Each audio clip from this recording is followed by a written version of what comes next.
$410. Every month, per family. That's what this war is costing you, right now. And most people have no idea it's even happening. Since February 28th, the average American family has been quietly bleeding money, not from one place, from 5 different places simultaneously: gas, groceries, mortgage rates, flights, and one more that hasn't fully hit yet. One most economists won't say plainly on television. We're going to cover all 5 today, with real numbers, real sources, because $410 a month isn't a statistic. That's your money. In March, a reporter asked President Trump directly about gas prices crossing $4 a gallon. He said, and I'm quoting this exactly, "If they rise, they rise. It's a very small price to pay for USA and world safety and peace. $4 a gallon, $40 more every time you fill up your truck. $410 a month, per family. A very small price to pay." This video is about where that price is actually going. We spent weeks going through data from the American Enterprise Institute, the Center for American Progress, AAA, the Federal Reserve, and the U.S. Energy Information Administration. What we found is not complicated. It's actually very simple. A single waterway, 21 miles wide, was closed on February 28th, and the consequences are now moving through your economy like a slow wave. You've already felt the first one. The second and third are arriving right now. The fourth is about to arrive, and the fifth, the one nobody's warned you about yet, is still 3 to 4 months away. Let's follow the money, all the way from a narrow stretch of water in the Persian Gulf to your kitchen table.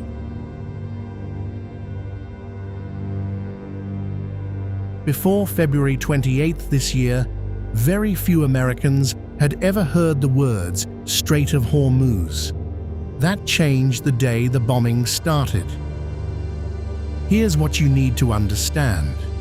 The Strait of Hormuz is not just a body of water.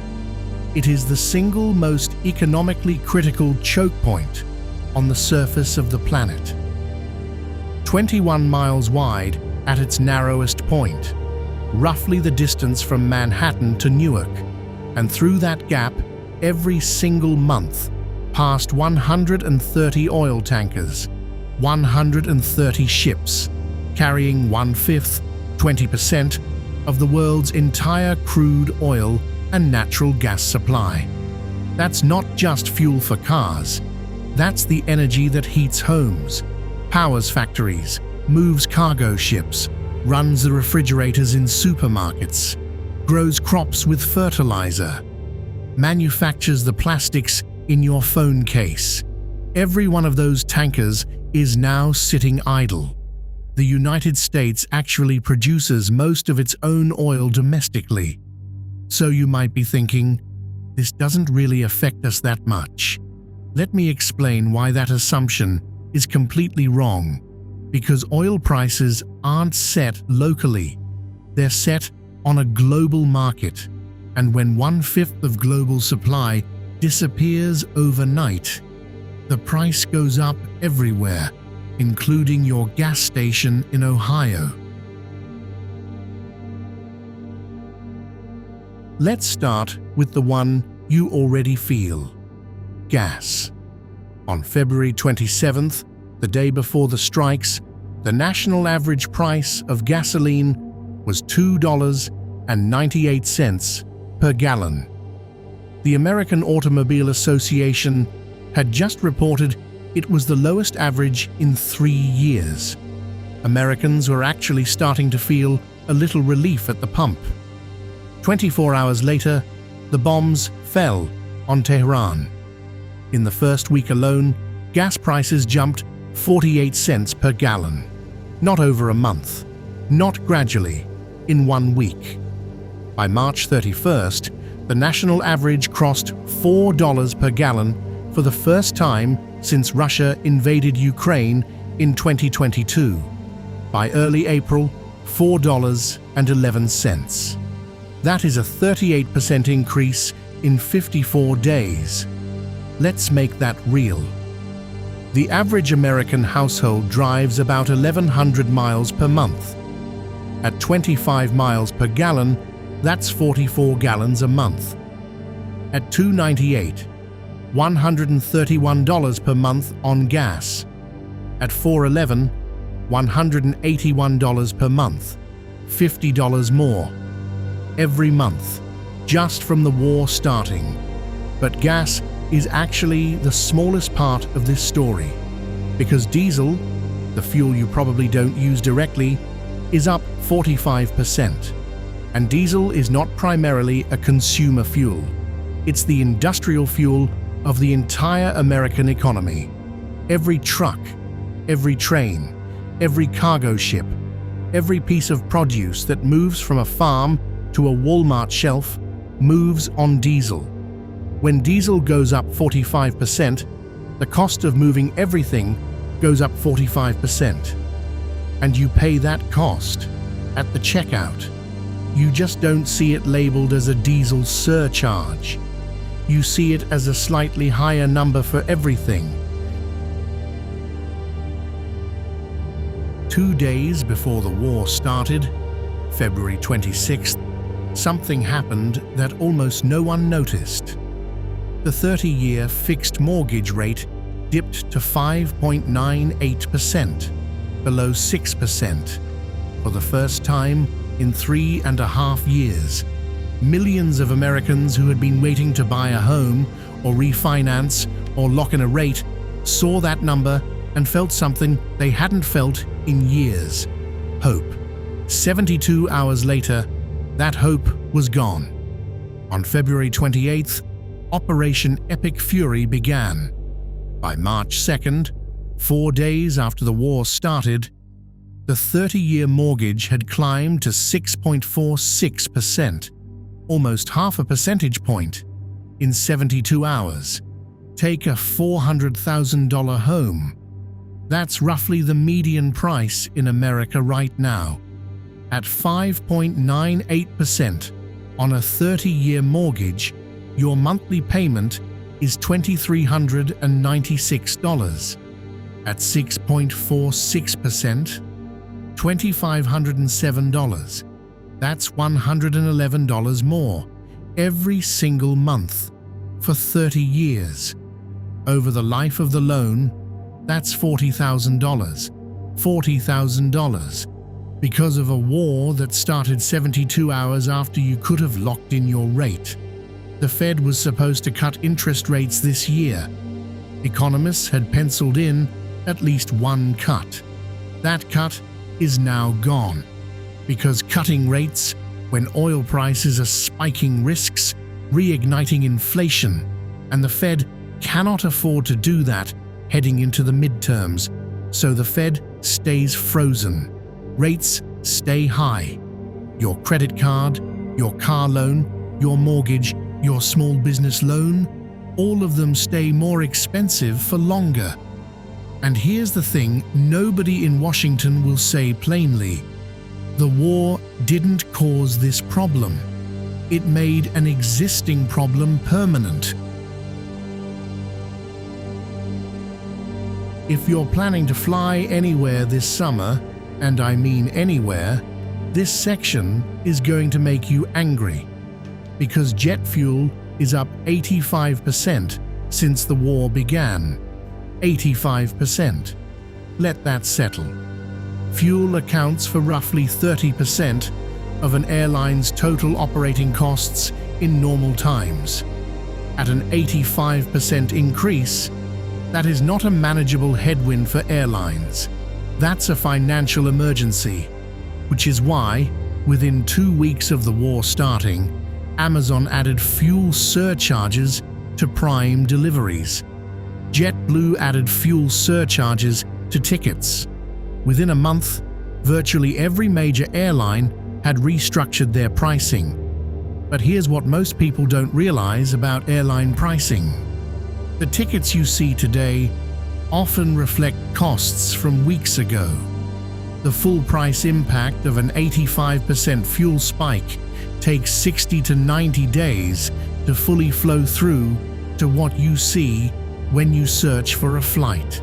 So if you're searching for summer flights right now, in May or June, you are seeing prices that already reflect the war. And those prices are higher than anything we've seen since the post-COVID travel surge. Memorial Day weekend, 4th of July, back-to-school trips, Thanksgiving bookings. Every single one of these is now priced in a world where jet fuel costs 85% more than it did in February. The war isn't just at the gas pump, it's in the departure board. It's in the notification when your flight price jumps $50 overnight. It's in the moment you decide not to go and stay home instead. And that decision, multiplied across millions of American families, is itself an economic cost, one that doesn't show up in any government report, but shows up in the quarterly earnings of every airline, hotel, restaurant, and tourist destination in America. This one you're already starting to feel, even if you haven't connected it to the war yet. Grocery prices are rising, not dramatically, not all at once, but steadily, persistently. The kind of rise that means your usual shop costs $8 to $12 more this month than last month, and you're not sure why. Here's why. Everything, and I mean everything, in a grocery store arrived on a diesel truck. The produce from California, the meat from Iowa, the canned goods from a regional warehouse, the frozen food from a distribution center 3 states away. Every single item in that store was transported by diesel-powered vehicles, multiple times, from the farm to the processor, from the processor to the warehouse, from the warehouse to the distribution center, from the distribution center to the store, and diesel is up 45%. Now, grocery prices don't spike the day diesel prices spike. There's a lag. Existing contracts, existing inventory, existing supply chain agreements mean that cost increases move through the system slowly, like a wave. We're now in that wave.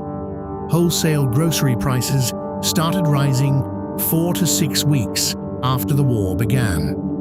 Those increases are now hitting retail shelves. Mark Zandi, the chief economist at Moody's Analytics, said it plainly. We're going to be paying the price for this through much of the year. Grocery prices will probably be a bit higher every month on every item.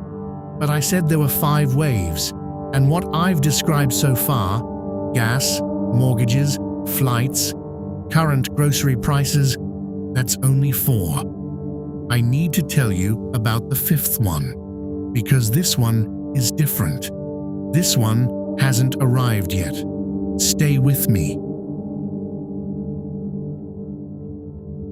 Everything I've told you so far, gas prices, mortgage rates, flight costs, grocery inflation, every journalist, economist, and news anchor has covered it. What I'm about to tell you, almost no one has connected end to end for a general audience, and it's the most important part of this story. The Strait of Hormuz doesn't just carry oil, it carries fertilizer. 1/3 of the world's fertilizer supply travels through that 21-mile strait. Urea, ammonia, the compounds that literally make crops grow. The Persian Gulf countries, Iran, Qatar, Saudi Arabia, Bahrain, are among the largest fertilizer producers on the planet. Why? Because fertilizer is made from natural gas, and they have the cheapest, most abundant natural gas in the world. Since the war began, urea prices have jumped 35%. 35%. Now here's the part that should concern you deeply. Fertilizer prices don't hit your grocery bill the same week they spike. There's a delay, a long one. Fertilizer prices spike. Farmers see the new prices, but they've already planted this season's crops using fertilizer they bought months ago at old prices. So nothing changes immediately. But those farmers are now deciding what to plant next season and how much fertilizer to use. Some will reduce application to cut costs. That reduces crop yields. Meanwhile, the farmers who plant later season crops, corn, soybeans, autumn vegetables, are buying fertilizer right now at 35% higher prices. That cost will arrive at your grocery store in late summer and autumn. So the grocery price shock from fertilizer, the real one, the deep one, is still coming. Probably in July, probably in August, definitely before the midterms. When it arrives, most people will do what they always do. They'll blame the president, or the store, or inflation, or whoever happens to be in the news that week. But you're watching this video, so you'll know something different. You'll know it started here, on February 28th, with a decision to bomb a country that controls 1/3 of the world's fertilizer supply. And nobody asked you. Before I give you the last piece, I want to be fair, because not everyone is losing money from this war. American domestic oil producers are having one of the best quarters in years. Chevron, ExxonMobil, Occidental. When global oil prices spike, American drillers pump more and sell it at elevated prices. Their stock prices are up.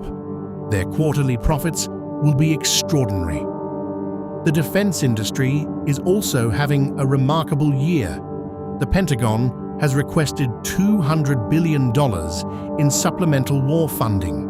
That money goes somewhere to weapons manufacturers, logistics contractors, aerospace companies. War is expensive for taxpayers. It is very profitable for certain industries. I'm not saying this to make a political point. I'm saying it so you understand the full picture. The cost isn't distributed equally. The middle-class family paying $4.11 for gas, locked into a 6.5% mortgage, cancelling their summer vacation, they're paying more.